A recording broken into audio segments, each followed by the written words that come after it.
Welcome back. This is K24 this morning. Of course, we're having a conversation around political narratives 101. It's all about the hustler versus dynasties talk right here. How do you have this conversation that has key issues bubbling underneath? You can get me at I am Jeff Mote or at K24 in, TV. In studio, we have Oliver Karori and Solomon Kuria. Join the conversation via Skype. We have Millie Luanga.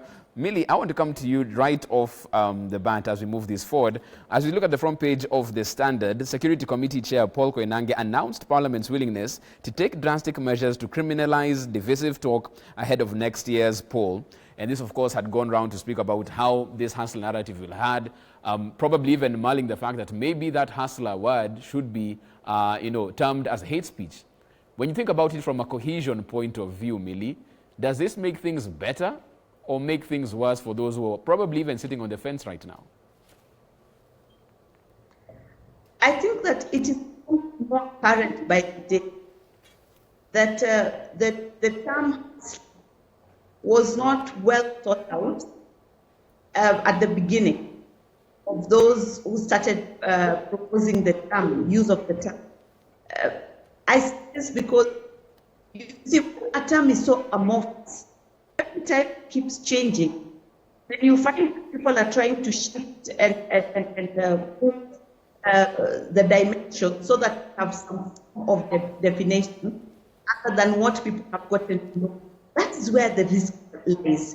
Because once you use a term and people are mistaken to understand it in a certain manner, and the manner is a risk or poses a threat to cohesion and unity, then there's a problem. And it has to be dealt with. And I think that since the proponents of that spectrum are not working hard enough, systematically enough, for them to come up with a clear definition that proposes the term, they stand a strong risk of losing it. And I say this because at one time we come to understand that the hustlers were those people who were economically challenged in society, and that is why they were being supported by use of wheelbarrows. When a political narrative was brought to counter this, then you find that it now changes to those who are left outside the system, and it keeps metamorphosing every so many weeks, so that it tries to accommodate more of those people who are included. And that is the problem.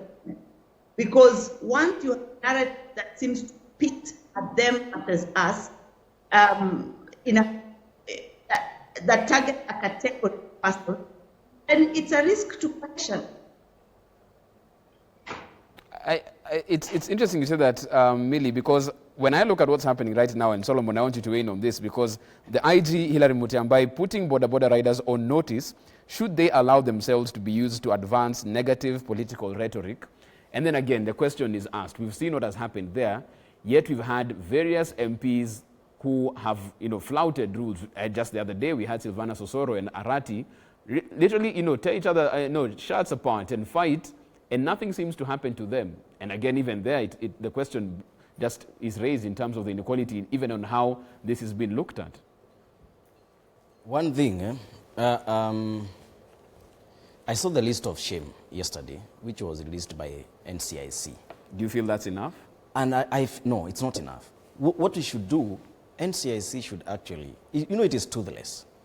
They cannot actually arrest, they cannot apprehend, they cannot take to court, they cannot do anything. They can only make a comment on television. It is the high time we make NCIC, something. Let people fear breaking, the peace that we have in this country. But people who are poor, the hustlers, who call themselves hustlers, sometimes I was looking for that moment between Osoro and Simba Arati. I mean, why did people go to separate them? That should have been a fight that we should actually have sat back and enjoyed. Because we have always fought for these guys. It is the high time they fought, and we see what they would have done. But Hilary Mutyambai is looking at a bigger picture. Because this hustler narrative is targeting over 27 million young people who live in Kenya. These are just two individuals. And the way they will be dealt with, we shall see how what NCIC will do. But the bigger picture is, when you tell a boda boda rider that he is a hustler, and at some point he is entitled to what that rich person owns, that is where we lose it. But Solomon, did they say that? Because it's a conversation that has been had, but we have never heard of them actually going to a stage and saying that that is what is yours, so you should go out and take that. You need to go you need to listen to these speeches in these political rallies to the end. You need to listen to those people who speak before the chairman of the hustlers speaks. You know? You need to listen to them and what they say. You heard in Mombasa someone saying, someone owns, pieces of land. Someone has been in that seat for so many years. Indirectly, you are telling these people, actually, if you don't have a piece of land, then you know where to go. That is where we're heading to. And that is why we should actually stop this before it gets there. And we are going to stop it this way. When we were in Sagana for 3 days with the head of state, there's something which came up very clearly, and it is in the BBI, and it is on the matters resources. I can tell you, Jeff, if we apply the formula that is proposed by the Amendment Bill 2020, 53.5 billion, an additional 53.5 billion will go to Mount Kenya region, the 11 counties. Somebody does not want to tell the young people what an additional 53.5 billion means to them. In fact, the question they ask is, munataka BBI ama munataka wheelbarrow? Out of excitement, the crowd will say wheelbarrow. But that is not the real question. The real question should be, munataka wheelbarrow ama munataka 53.5 billion? That should be the question. Because after we roll out the proposals in the BBI, all that money will put so many young people to permanent jobs. There will be investments in the counties. The county government will be able to roll out projects that will employ even more people. That is what we are talking about. Okay. The bigger picture. You have been in the government for now 8 years. And all what you can offer, my people, let us be serious. You have been in government for 8 years. Instead of giving us your scorecard that, my people, listen to me. I have employed this number of young people. We have created this bilateral agreement with these countries, A and B, and our people, we have exported labor to these and these countries. Those are the things we should be hearing. What we are hearing now is that, I will give you wheelbarrows so that you can start a living. My goodness, you have been a deputy president for 8 years, and that is what you can offer. We are not even supposed to listen to you, telling us that.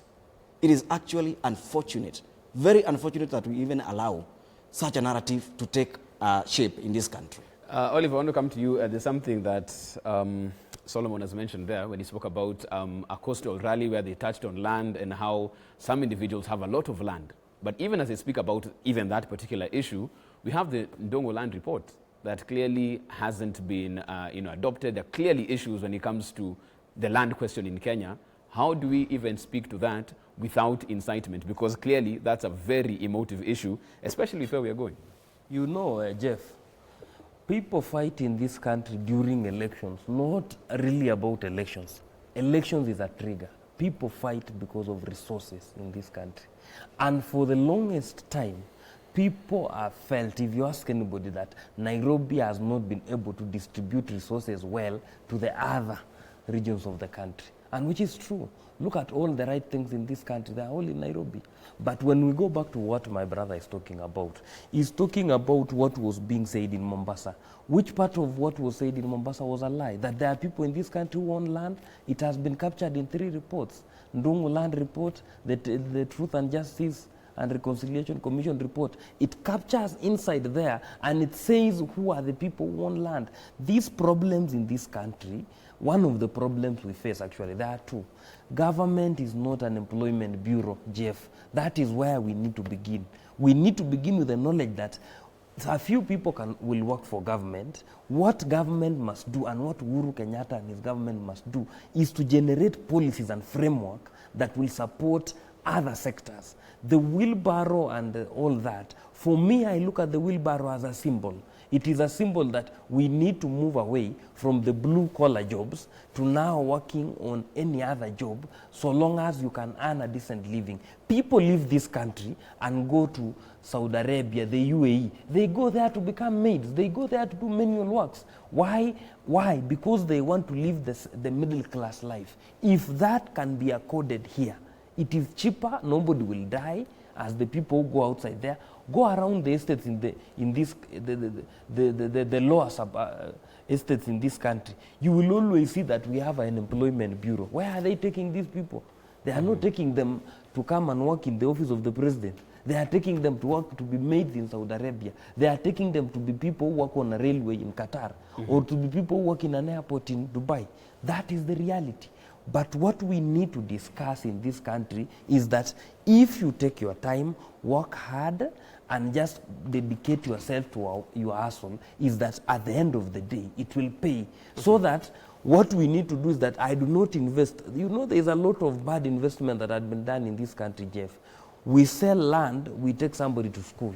When they come out, they do not have the right name. They can't be employed. Those are some of the problems we need to encounter in this nation. Okay. But when we come back also and discuss, there is something the people who went to Sagana and the people who believe in going to Sagana do not tell the world. Uhuru Kenyatta is the president of Kenya. We elected Uhuru to be the president. The solutions to some of the problem my brother is talking about, he sat in a meeting with the person who wants to give us solutions. They cannot be heard to come out and complain. It is not possible. There is an American president who had his first thing on the table was that the buck stops here. Right. That is what happens to Kenya One. We elected, and I did it twice. I was the first one in my queue into your bay to elect Uhuru Kenyatta because I know he has capacity. So we cannot start discussing outside. This discussion I expected to come from somebody who attended the Mululu funeral, not somebody who attended where the head of state was. Let me have Millie in on this one, even as we see where we're going with this in terms of trying to tame hate speech. Because some people are saying that this might become a political tool, Millie, in that if you're not singing a certain tune, then we can find a way to take the criticism that you have for government or government policy and turn that into incitement and hate speech.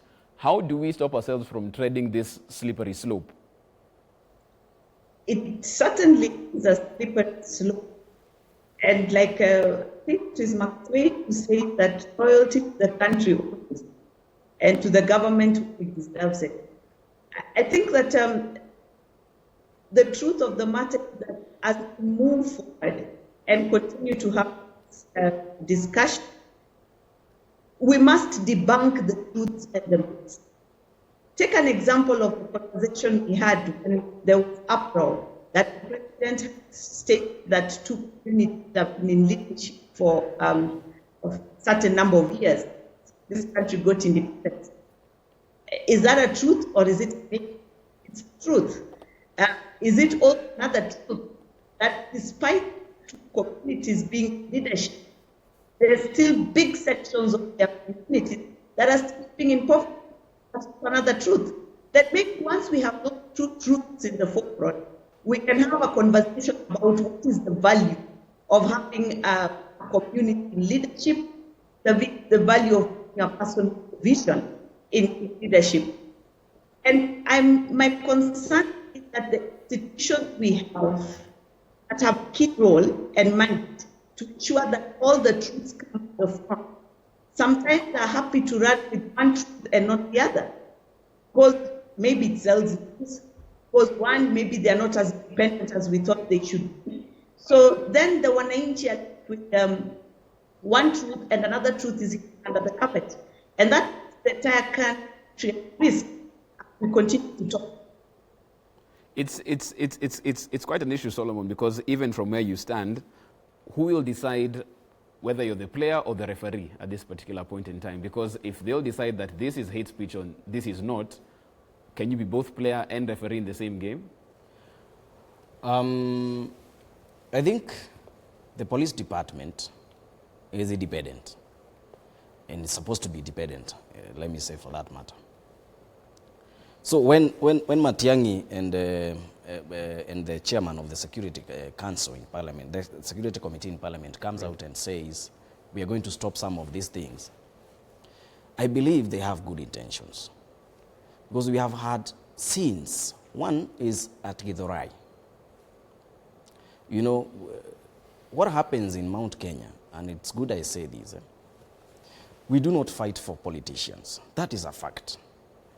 You don't fight your brother because of a politician. But this time it's happening. First started at Kennel, where 2 people died, 2 young people. One was, I think, 15 years old, died. Then Githurai. Then Bama. So if this problem is not arrested at the right time, then it's going to escalate to something else. Because I heard Sifuna saying now that whatever the deputy president started, he's not going to finish it. We are going to react. So where are we going? Now the right people, the right officers must come out clearly and state that anyone inciting the public to go against each other or one another must be stopped. And that is why we separate now the player and the referee. We have entrusted the Minister for Interior with the role of providing security to every citizen in Kenya. And therefore, he must use the apparatus available. The head of police, you know, going all the way to the chiefs. Let them pronounce themselves that we don't want these to escalate to this level. And yesterday, I heard of a proposal to criminalize the hustler talks. And I support 100%. I support. What do you think the effect that will have to the people who actually say very genuinely that they're hustling? Just like what does that mean about them? Just like we banned Mungeke and those guys in Mount Elgon. What were they called? you know, the Sabaot Land Defense Force? Just like, you know, Jeff. Because if why I'm asking this is before this became political rhetoric, very many people would just say, yeah, mini hustler. And now that you're criminalizing that, what does it mean for those who don't even care about the We have politics? criminalized so many things, including my friend, he's called Karaoke Kiarotara. He had done a song that was telling Moi, Warohiti, you know, Warohiti is a hyena. Get off, because you're not even helping us. You know, and Moi said, this song is inciting the Agikoyo. He banned it. It came back after Moi left. You know, when you see a problem, can you arrest it at the right time? It's the high time I see the DCI, you know, and the DPP moving to court to stop this, because it is harmful to our country. Yesterday there was a conversation on Facebook of a lady in Gikomba who was driving to her workplace. And then he happened to have collided with a Mkokoteni guy. And she even pulled down that post because it took a political angle, which she didn't want. She just wrote there and said, there was some traffic, and then it opened up. So I drove. I happened to have, you know, collided with this guy slightly. So the guy changed the narrative and said, you dynasties, you know, we are going to deal with you. That lady has nothing political in her blood. You know? So it's going to that level of setting up those who are assumed to have. This guy, if you drive around with a car and you happen to hit a boda guy, he will not see you, you know, as a person just involved in an accident. He will see you as a habit who has just hit a have-not. And that is where we are avoiding. And I support criminalizing the hustler talks in this country. Oliver, if indeed it goes down the path of legislation and we have an act to that effect, there's always the letter and the spirit of the law. And the letter will be very clear on what you can say or not. But what about the spirit of that? Where do you think it will leave you know, Kenya with that type of you know, law in place? You know, Jeff, when reading some good Nigerian books by my... Chinua Achebe? Not Chinua. Professor Ole Soyinka. Mm. He says there are 3 things you can't hide. You can't hide the sun, you can't hide the truth, and a pregnancy. And the 4th one, I'm told, no matter how big an elastoplast is, it can't hide a boil. It will always be seen. What I am telling my friend here and what they should do is that they should go and sit down. The people who are in Sagana and where the incitement was being done, what they should do. Criminalizing, banning Hustler Nation and doing those things is a waste of time, because there are people, as you said, those hustling and is in their heart. Will you criminalize their hearts? Two, you can't get anywhere. The person chairing NCIC in the Bunge is minor commander. We know minor commander's track record in speeches here. If we were to hear 10 of his speeches, I don't think if we have any that doesn't incite. But that is a discussion for another forum. What we must say is this. That is a discussion. Actually, it's just thumping. And so you don't think it will go the they distance? Will not go there. Because if I were to strategize for some of the people I see struggling in the political space, the best way to kill Jeff, is to ignore it. If you want to kill this hustler thing, ignore it. But if you come here every day, you hire bloggers to trend it and do what, you are not helping yourself. You are entrenching it. The other thing is this. We need to call out the violence being perpetuated by border guys. The hustler narrative began the other day. The problem with the border menace has been here long enough, and it is a problem because of lack of the right policies and framework for how to absorb the youth in this country to the main sector. Let us not run away from the problem. Let us not reinvent the wheel. The problem is not that these people, that thing has been there. If he was to be genuine and honest to you, he knows, everybody at least knows a person who has been thoroughly harassed by the border gang. They are outside there. But what we need to do and support Mutiambai in dealing with the menace, we need to tell the border people, we have never lacked peace because people in City Stadium, those people in the informal sector there, they have never harassed anybody. They go around with their business and they earn a decent living. And the other thing which we need to remind the people in that border industry, and this other thing is that when somebody is driving a vehicle, and respectively so, they pay taxes. They might occupy a bigger space in the road, but just respect them. They are Kenyans. And also, don't make the problems you face condemn other people. It is something we must speak strongly against. Okay. Because if we continue this way, at the end of the day, border people will box people out of the road, but also to the government and to the Kenya Roads Board. Design roads that take into consideration all manner of road users. Because how we design our roads, there are two groups that are very disadvantaged. The people who run in this city or in this country, they have no way to run. There are no walking pavements. And people drive borders. If you were to go to Uruai, where are they supposed to drive? Because how those things have been made, they have been made in such a way that the roads only accommodate vehicles. So at the end of the day, we really need to ask ourselves, are we being accommodative as a society?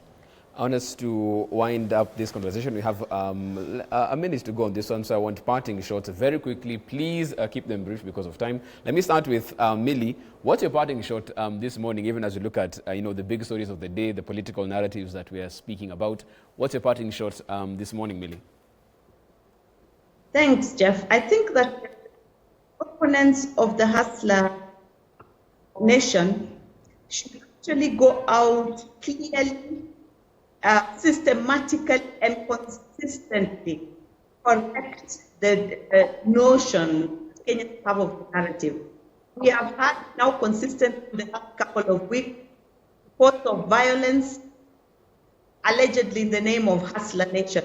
We have not seen the face of hustler nation saying that that is not what hustler is, because they may fear losing the border riders because they say they are not hustlers. So it's important that they consistently talk about that so that we have a sense of calm in the country as we continue equality. Okay, thank you so much for that. Millie Solomon, very quickly, your parting shot.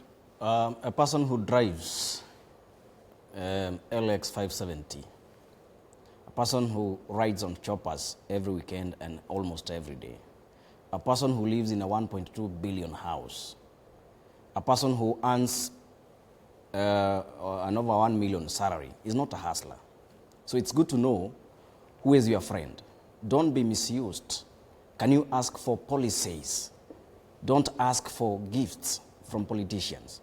Do not, Jeff, it's good, it's bad for politicians. When they get to office, they turn into philanthropists as opposed to service providers. And actually, they offer leadership to this country. I would say hustler narrative is dangerous to this country. It must be stopped as early as at now. Let us now have people discussing what they're going to do when they get to power, but not telling us you are poor, you're rich, you are this. No. Okay. Yes. Oliver, very quickly, we wind up your parting shot. I think my parting shot is to the extent of whatever is happening to Mike Sonko. And for the record, I might not agree with Sonko's leadership and his agadabra way of doing things. But I have a duty to defend his basic constitutional rights.